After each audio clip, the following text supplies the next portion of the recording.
was a lawn chair left for you to sit in. What else? What, Guy? It's Guy? So it's Boutilier then, probably, or something like that? Okay? So you want it French in front, but not so French in the back. I'm only half French, so I can only do this halfway. It's Guy. Okay?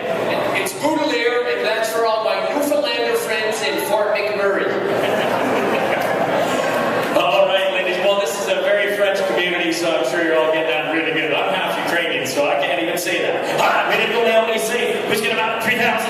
$3,000 what? $3,000. Not that it would be less fun to visit with Guy for the evening. Who's got $500 in stocks? And you're going to introduce them in the legislature. There you go. And also, you get to go up second for supper.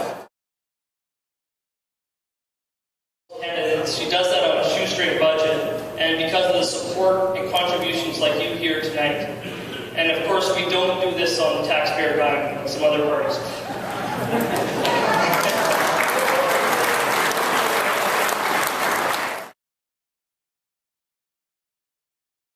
He has done an incredible job in helping to build this party from the ground up. The free legal advice that he's given us, the role that he's played as executive director, the candidate recruitment that he's done. I could go on and on and on. I think it's safe to say we would not be where we are today without the incredible work and effort of Shayne on that side. And I am so delighted that he is going to be the Wildrose MLA from the riding of Lac-La-Biche St. Paul for the next election.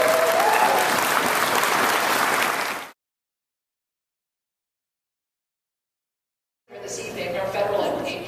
Brian is doing an incredible job at the federal level. Someone was asking me about the initiative that he's taken to eliminate Section 13 from the Canadian Human Rights Code, a policy that we would follow at the provincial level, and I think he's going to have some great success with that. So thanks for the work that you're doing. Thanks for taking this evening.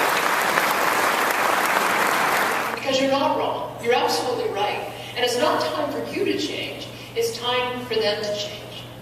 But they won't, or they can't. And I don't mean pretend change. I mean real change.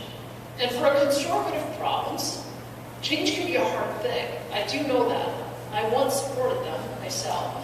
But they don't speak for me anymore.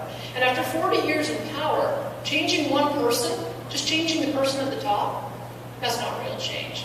And we must be free to change. It won't surprise you, because I've already mentioned how much I care about freedom. For those who looked at our policy, you'll see that it's embedded in all of our policies. I believe in free speech. I believe in freedom of religion, freedom of association, freedom of assembly, economic freedom, underpinned by respect for property rights. But if Albertans can't be free to speak out against government land grabs, where is the free speech? If landowners can't meet without having government spies in attendance, where is the freedom of association? If useless red tape means that we have a regulatory burden in this province that causes it to take months to make decisions, whereas similar decisions take just a few days in neighboring Saskatchewan, where's the economic freedom? And freedom of information. When a government won't let itself be checked, or questioned, or challenged, the rot is set in. And there's no other cure but change. Real, honest-to-goodness change.